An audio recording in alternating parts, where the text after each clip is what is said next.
पिछली क्लास में हम लोगों ने बात करी थी कि सिंपल प्रेजेंट यूज कब होता है।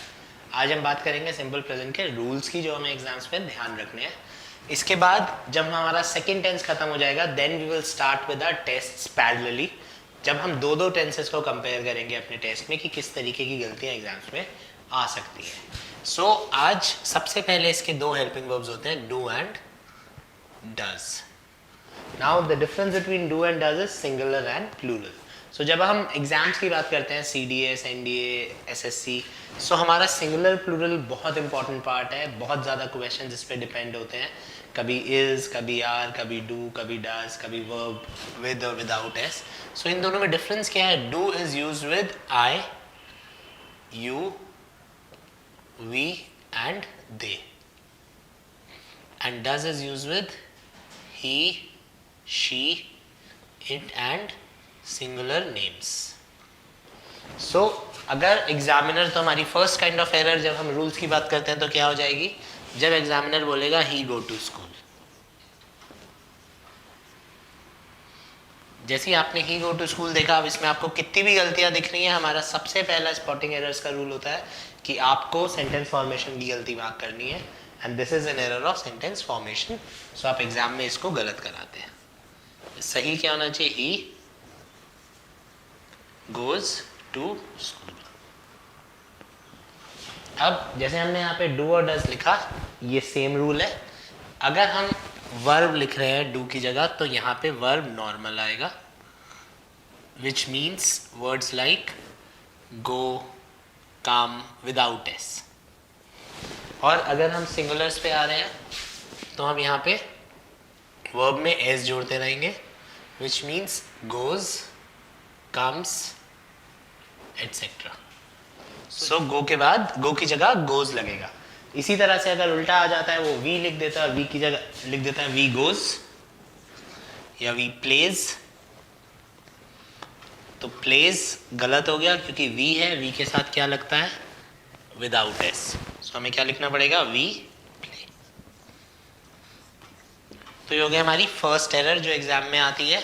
इसमें क्या करना है, हमारे को सिंगुलर और प्लूरल ध्यान रखना है। तो जब हम वर्ब्स में एस लगाते हैं तो वो सिंगुलर लगेगा, जब वर्ब्स में से एस हट जाएगा तो वो प्लूरल हो जाएगा, राइट।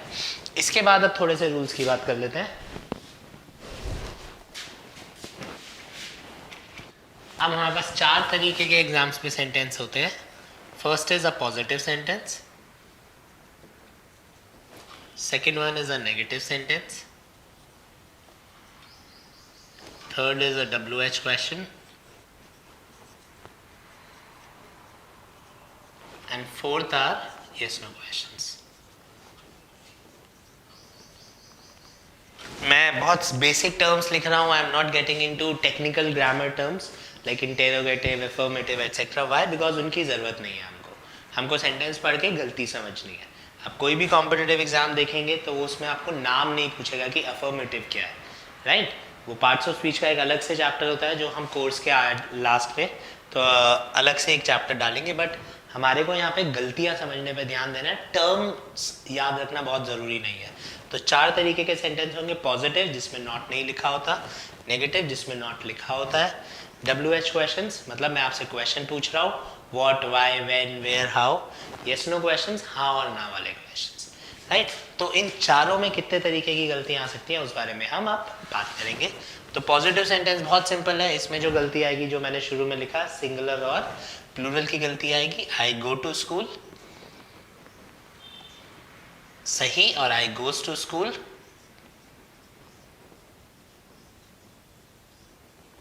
गलत। तो this is our first kind of error, go to school and goes to school. आपको बस ये ध्यान रखना है कि आपका कौन सा नाउन या प्रोनाउन आया है, सिंगुलर वाला या प्लूरल वाला। तो इन चारों के साथ एस नहीं लग सकता। अगर आई के साथ गोज लिखा है तो आप इसको गोज की गलती कराते हो। दूसरी जो गलती आती है पॉजिटिव सेंटेंस में, वो आती है जब examiner I go to school और I do go to school. अब ये एरर नहीं है, ये क्वेश्चन आएगा फिल इन द ब्लैंक्स में। आपको क्या करेगा examiner? I dash to school. अब यहाँ पे आपको ऑप्शन दे देगा गो एंड डू गो। अब नॉर्मल सर्कमस्टांसेस में डू गो गलत होता है, अगर आपने इतना क्वेश्चन है फुल स्टॉप है तो आप डू गो को गलत कर देंगे, गो को सही कर देंगे, क्योंकि डू और डज पॉजिटिव सेंटेंसेस में रिक्वायर्ड नहीं होते। लेकिन अगर थोड़ा सा डिफिकल्ट लेवल आ गया एक क्वेश्चन का और इसके आगे कोई कंडीशन लिखी है, तब दोनों ठीक हो सकते हैं। अब इसमें हमारे को क्या समझना है, अगर ये दोनों में फर्क क्या होगा, तो अगर आगे कंडीशन आ गई तो इन दोनों में फर्क क्या होता है। आई गो इज अ नॉर्मल सेंटेंस, मैं स्कूल जाता हूँ, एंड आई डू गो जो होता है ये सर्टेन सॉर्ट ऑफ एम्फेसिस होता है, this is a kind of emphasis. मतलब अगर मैं हिंदी बोलूं तो जाता तो हूं, राइट, तो डू शोज एम्फेसिस। सो अगर आगे कंडीशन हमारे को मिली हुई है और वो कंडीशन ऐसा दिखा रही है कि मम्मी ने डांटा तो बच्चा गुस्से में कह रहा है मैं स्कूल जाता तो हूँ, तो आपका आंसर क्या हो जाएगा, डू को। और अगर वो कंडीशन बिल्कुल नॉर्मल सी है, कोई प्रेशर डालने की जरूरत नहीं है, तो आपका आंसर क्या हो जाएगा, गो। तो ये जब एग्जाम में क्वेश्चन आएगा तो आपको पढ़ के ही पता चलेगा कि कौन सा वाला ठीक है। ये फिल इन द ब्लैंक्स में आएगा, स्पॉटिंग एरर्स में नहीं आ सकता। तो जब फिल इन द ब्लैंक्स में आपको गो और डू गो का ऑप्शन मिल रहा है तो आपको याद आ जाना चाहिए कि this is more about emphasis and a normal sentence. अगर आप प्रेशर डालना चाहते हैं तो आपका आंसर होगा डू गो या डज गो, और अगर आप नॉर्मल बोलना चाहते हैं तो आपका आंसर होगा गो या goes. So this is our first kind of error which is positive sentence. अब हमारा second error जो होगा, second kind of sentences जो होंगे वो होंगे negative sentences. अब negative sentence में क्या होता है, negative sentence बिना helping verb के नहीं बन सकते। So हमारे को क्या ध्यान रखना है, अगर मैंने ही लिखा तो एक साथ do नहीं आएगा, does आएगा। अब आप does not बोलिए या doesn't बोलिए, that is your wish। अब आगे गो आएगा, गोज अगर आ गया तो आप इसको गलत कर देंगे, क्योंकि हमने एक बार एस लगा दिया है। हम एक ही बार एस लगा सकते हैं, दो बार एस नहीं लगा सकते। सो ही डजंट गोज गलत है एंड ही डजंट गो ठीक होगा। तो इसमें जो गलती आएगी वापस वही एस की गलती आएगी, डू और डज। अब ही डोंट गो लिखा हुआ आ गया, वो भी गलत होगा। ही डोंट गोज लिखा हुआ आ गया, वो भी गलत होगा। तो आपको क्या ध्यान रखना है कि एस जो है वो सबसे पहले वर्ड में लगेगा, जो नाउन और प्रोनाउंस के क्लोजेस्ट है उसमें एस लगेगा, उसके बाद एस नहीं लग सकता। तो आपको लगेगा कि आप यहाँ पे एस लगा दें, यहाँ डोंट लिख लें, तो भी क्वेश्चन गलत हो जाएगा। ये इसलिए गलत हुआ क्योंकि उसने कहीं पे भी एस नहीं लगाया और ही के साथ एस लगना चाहिए था। ये इसलिए गलत हुआ कि उसने दोनों जगह एस लगा दिया। तो ये तीन एक्सप्रेशन अगर एग्जाम में आएंगे तो आप एकदम से गलत कर सकते हैं। ये वाला आएगा तो ये क्वेश्चन ठीक है। तो this is our first kind of error, जो इसको हम बोलते हैं सेंटेंस फॉर्मेशन की एरर। जब एग्जामिनर गलत तरीके का सेंटेंस बना देगा तो ये तीन गलत हो जाएंगे and this one is right. अब अगर हम थोड़ी सी डिफिकल्ट सेंटेंसेस की बात करें, डिफिकल्ट एरर्स की बात करें, तो वो वापस फिल इन द ब्लैंक्स में आएंगी। ही doesn't go and he never goes.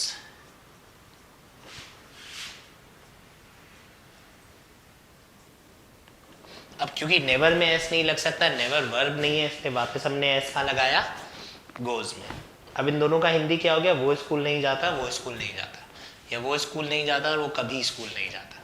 तो अब यहाँ पे प्रॉब्लम क्या है, वापस ये दोनों ठीक है, दोनों में कोई प्रॉब्लम नहीं है। स्पॉटिंग एरर्स में हम इसको छोड़ देंगे, लेकिन जैसे ही ये question fill in the blanks में आएगा और आपको ऑप्शंस मिलते हैं he dash goes to school, और आपको ऑप्शन मिलते हैं डजंट गो, नेवर गोज। तो दोनों में फर्क क्या है, ही डजंट गो का मतलब है वो स्कूल नहीं जाता, this will focus on his profession. क्या करता है, स्कूल नहीं जाता, कॉलेज जाता है, पढ़ाई करता है नहीं करता। तो ही डजंट गो हम उस आदमी के लिए बात करेंगे जो या तो आज तक कभी स्कूल नहीं गया या स्कूल पास कर चुका है। And he never goes to school में क्या हो जाएगा, उस बच्चे की बात करेंगे जो स्कूल में एडमिशन जिसने ले रखा है लेकिन कभी स्कूल नहीं जाता, रोज छुट्टी मार लेता है। सो इसका प्रोफेशन हो गया नॉट अ स्टूडेंट, और इसका प्रोफेशन हो गया ही इज अ स्टूडेंट। मतलब अगर हम आगे बात करें तो अगर मैं हिंदी में या इसके आगे जो भी कंडीशन होगी उसके हिसाब से मैं डिसाइड करना पड़ेगा कि वो स्कूल नहीं जाता, वो कॉलेज जाता है। तो he doesn't go to school, he goes to college. और इसमें क्या होगा, जब भी मैं उसके घर जाता हूँ वो घर पे बैठा होता है, he never goes to school, रोज छुट्टी मार लेता है, कभी स्कूल नहीं जाता। तो नेवर गोज इज आपका वही काम है और आप उसमें कर रहे हैं, एंड डजंट गो में आपका वो काम नहीं है। तो this is negative errors, doesn't go and never goes. Third is WH question. WH question में क्या होता है, WH क्वेश्चंस के लिए हमारे को एक रूल याद रख लेना है। We always use, if we use helping verb या ऑक्सिलरी वर्ब्स होते हैं, डू और does. If we use helping verbs after WH words,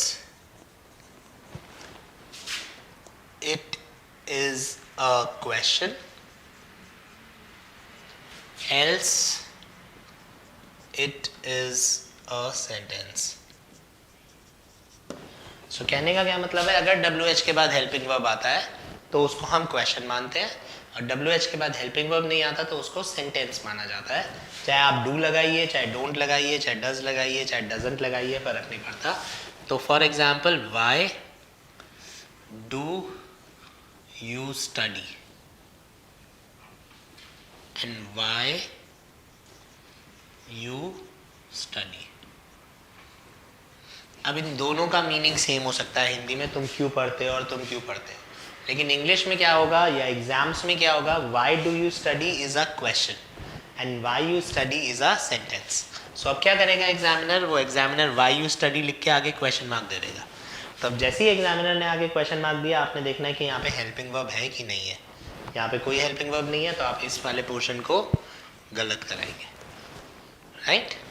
तो this is how the errors would come. जब वाई डू यू स्टडी या Y you study लिखा होगा तो हमें सेंटेंस पढ़ के देखना पड़ेगा कि वो क्वेश्चन है या वो सेंटेंस है। सो वाई यू स्टडी आगे क्वेश्चन मार्क, तो आप इसको एकदम से गलत कर देंगे। इसी तरह से अगर एग्जामिनर कहता है I don't know why do you study, और अब हमारा सारा फोकस आ गया आई डोंट नो पे। अब वो क्या बोल रहा है, मुझे नहीं पता कि तुम क्यों पढ़ते हो। तो जैसे ही मैंने बोला मुझे नहीं पता, आपको इसे समझ में आ जाना चाहिए कि अब ये क्वेश्चन नहीं है, अब मैं आपसे सवाल नहीं पूछ रहा, मैं अपनी ओपिनियन दे रहा हूँ कि मेरे को नहीं पता तुम क्यों पढ़ते हो। तो now this is not a question, ये अब सवाल नहीं है, ये एक सेंटेंस है। क्योंकि ये सेंटेंस है और यहाँ हेल्पिंग वर्ब लगा है तो हम इसको गलत कर देंगे। तो ये क्या होना चाहिए था, I don't know why you study, because I don't know मेरे को हिंट दे रहा है कि अब मैं क्वेश्चन नहीं पूछ सकता।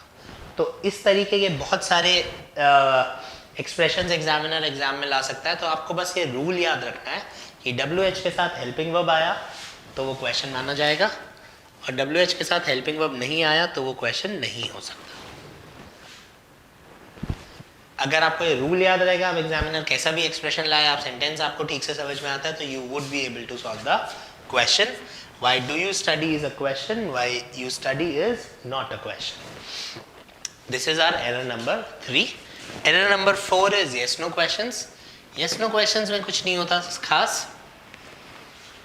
Yes no questions में हमारे को tense important है, that's it. आपको हेल्पिंग वर्ब पता होना चाहिए। तो डू और does is helping verb of simple present. जैसे हमने पिछली क्लास में बात करी थी कि सिंपल प्रेजेंट कब यूज होता है, जो काम रोज हुआ है।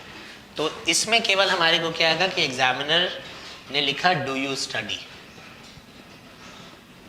अब ये इसका मतलब हुआ क्या तुम पढ़ते हो। अब जैसे ही एग्जामिनर ने लिखा क्या तुम पढ़ते हो, आपको समझ में आ जाना चाहिए कि ये आपसे रोज की बात कर रहा है। अब कहीं पे भी आपको हिंट मिला कि ये रोज की बात नहीं है तो आप डू को गलत कर देंगे, नहीं तो डू सही हो जाएगा। इसी तरह से नेगेटिव हो जाता है डोंट यू स्टडी, क्या तुम नहीं पढ़ते, राइट। तो इनका आंसर हाँ या ना में जाता है। डू यू स्टडी क्या तुम पढ़ते हो, और डोंट यू स्टडी क्या तुम नहीं पढ़ते। अब अगर थोड़ा सा ज्यादा मुश्किल क्वेश्चन आया तो ये फिल इन द ब्लैंक्स में आएगा। तो इन दोनों में अगर मुश्किल क्वेश्चन का फर्क की बात करें तो ये डू यू स्टडीज क्या तुम पढ़ते हो, ये हमेशा क्वेश्चन माना जाएगा। But don't you study question के साथ साथ रिएक्शन का भी काम करता है, सरप्राइज का भी काम करता है। अगर आप इसको हिंदी में भी बोल के देखेंगे, पढ़ते नहीं हो क्या, तो पढ़ते नहीं हो क्या, कभी कभी क्वेश्चन की तरह से यूज हो सकता है, बट कभी कभी रिएक्शन की तरह से भी यूज हो सकता है। आप 10 दिन से स्कूल नहीं गए और आपके स्कूल से आपके घर में फ़ोन आता है आपके पापा के पास कि आपका बेटा 10 दिन से स्कूल नहीं आ रहा, तो your father can react saying क्या वो स्कूल नहीं आ रहा, तो ये क्वेश्चन नहीं है, this is just a reaction.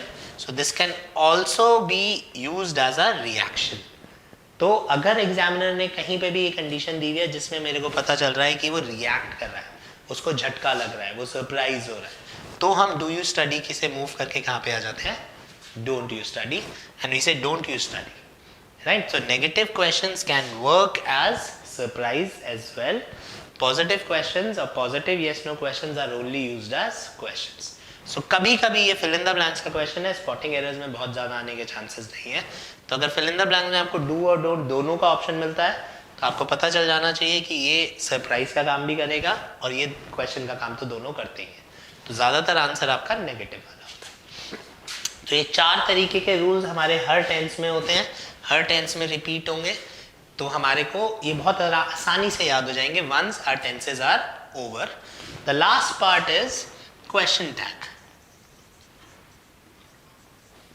Question tag का एक अलग से चैप्टर भी होता है जो आपको आगे की हमारी क्लासेस में मिलेगा, बट क्वेश्चन टैग इनिशियली हम थोड़ा थोड़ा सा टेंसेस के साथ कर लेते हैं सो दैट जब आप वो चैप्टर करें तो आपके लिए बहुत आसान हो जाए। सो क्वेश्चन टैग क्या होता है, किसी भी टेंस सेंटेंस में लग सकता है। अगर मैं बोलता हूँ ही गोज टू स्कूल, अब आपने क्या करना है, क्वेश्चन टैग लगाने के लिए आपको टेंस पता होना चाहिए, टेंस का हेल्पिंग वर्ब पता होना चाहिए और जो लिखा हुआ है उसका उल्टा। तो this is a positive sentence, so आपका क्वेश्चन टैग होगा नेगेटिव। तो ही गोज टू स्कूल, अब ये टेंस कौन सा है, सिंपल प्रेजेंट, सो हमारा हेल्पिंग वर्ब ही के साथ लगता है डज, सो हम यहाँ पे लिख देंगे डजंट ही। इसी तरह से अगर पॉजिटिव सेंटेंस की जगह नेगेटिव सेंटेंस होता है ही doesn't go,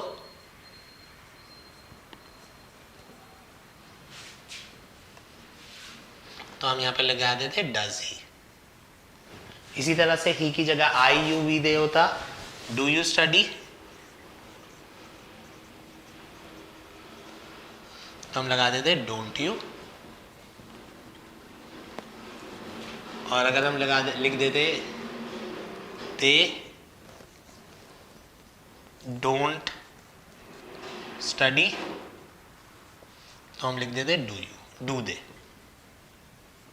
so this is called question tag, जो हेल्पिंग वर्ब है उसका उल्टा, अगर नॉट वाला है तो पॉजिटिव, पॉजिटिव वाला है तो negative, that's it, that is called question tag. बस इसमें आपने ये ध्यान रखना है कि आपका टेंस चेंज ना हो, अगर उसने विल लिखा है तो वोंट आएगा, कैन लिखा है तो कांट आएगा, एंड सो ऑन। एंड इसका बस एक पॉइंट होता है कि we have to use contracted forms. मतलब अगर आप डू नॉट या डज ही नॉट लिख देंगे तो गलत हो जाएगा, इसमें डजंट ही होना चाहिए। So this is all about simple present tense. Next class में हम प्रेजेंट कंटिन्यूअस करेंगे, एंड जब हमारे 2 टेंसेस पूरे हो जाएंगे उसके बाद हम जब टेस्ट सीरीज हम आपको देना शुरू करेंगे उसमें आपको आइडिया लगेगा कि एग्जाम्स में क्वेश्चंस किस तरीके के आएंगे, आपको टेंसेस में फ़र्क कैसे करना है। Thank you.